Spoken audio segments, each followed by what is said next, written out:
Coba ya, kan lagi liburan di Lombok, katanya dapat, saatnya dapat.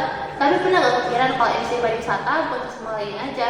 Ada pemutaran miliar rupiah sampai ke kopi sosial yang dirasain langsung sama masyarakat lokalnya. Dan di sini kita bakal bahas gimana sih cara industri pariwisata bisa jadi mesin pertumbuhan ekonomi, tapi kalau dikelola dengan baik akan jadi masalah serius loh.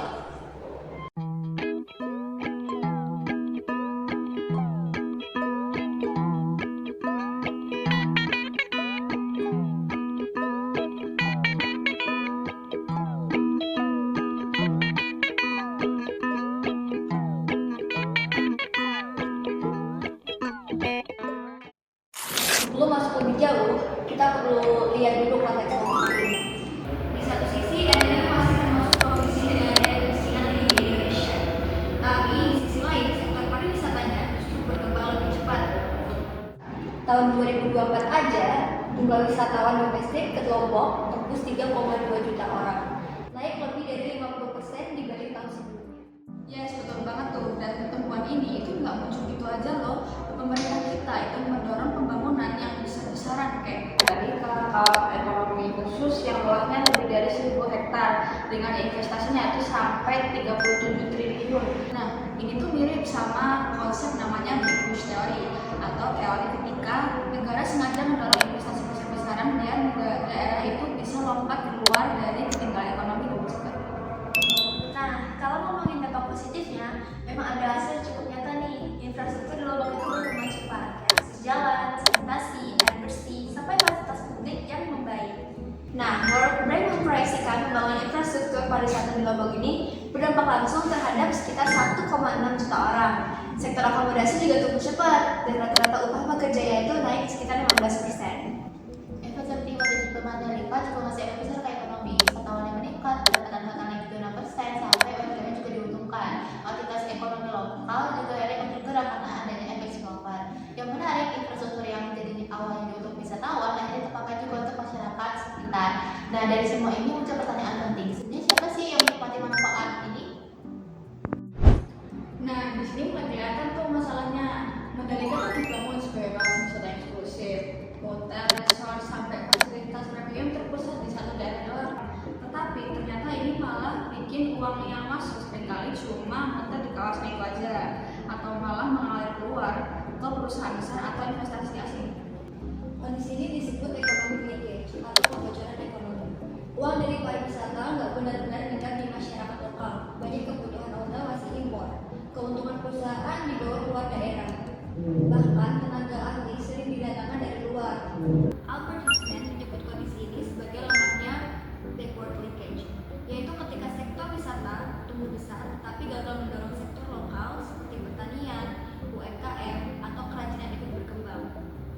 Dan ini bagian pelajaran dibahas loh, Wak. Di balik budaya menarik Mandalika ada komunitas adat yang harus kehilangan ruang hidup mereka. Ada sejumlah 188 keluarga yang direlokasi dari wilayah pesisir ke daerah yang jauh dari sumber mata pencaharian mereka. Nah, ini merupakan salah satu pelanggaran hal yang sangat serius. Kalau kita banyak banget ya, nah itu masalahnya bukan cuma soal tempat tinggal doang loh. Banyak warga yang terdampak itu bahkan kesulitan memahami dokumen hukum dan proses ganti rugi yang mereka hadapi. Nah, Amartya Sen itu juga menyebut kondisi ini sebagai capability deprivation, yaitu ketika masyarakat kehilangan kemampuan dasar mereka untuk menentukan hidupnya sendiri. Dan sampai sekarang itu, ternyata masih ada sekitar 300 hektar lahan di kawasan itu yang juga masih menyisakan konflik sengketa. Selain itu, Lombok juga mengalami masalah ketergantungan ekonomi nih, terutama waktu pandemi COVID-19 kemarin datang. Sektor pariwisata di Lombok itu langsung ngalamin penurunan drastis. Wisatawan mancanegara itu nyampe 1,4 juta pengunjung. Tapi pemulihannya sampai sekarang ternyata belum sepenuhnya stabil. Pas 2024 kemarin, angka wisatanya malah cuma di angka 430.000 pengunjung doang. Ini nunjukin bahaya diversifikasi ekonomi. Seluruh sistem menjadi rentan saat sektor itu kena krisis. Memang wisatawan domestik sempat jadi penyelamat, tapi itu belum cukup buat bikin ekonomi daerah benar-benar aman dalam jangka panjang.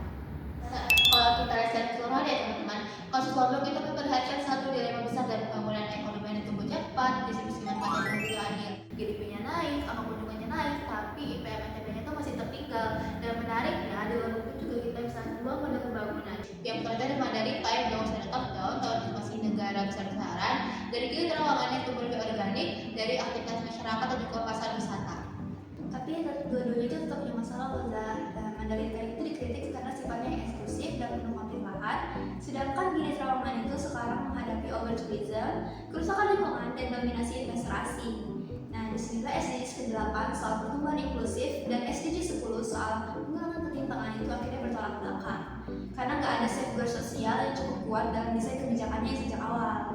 Nah, jadi pertanyaannya itu bukan lagi soal pariwisata itu bagus atau enggak, tapi bagaimana sih cara pertumbuhan itu tetap adil dan berkelanjutan.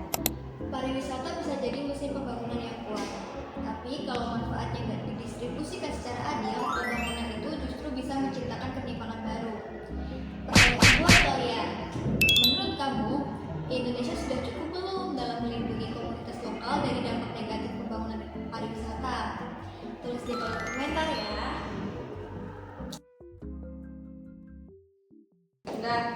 Udah, 3, 2, 1. Sekian dari kami.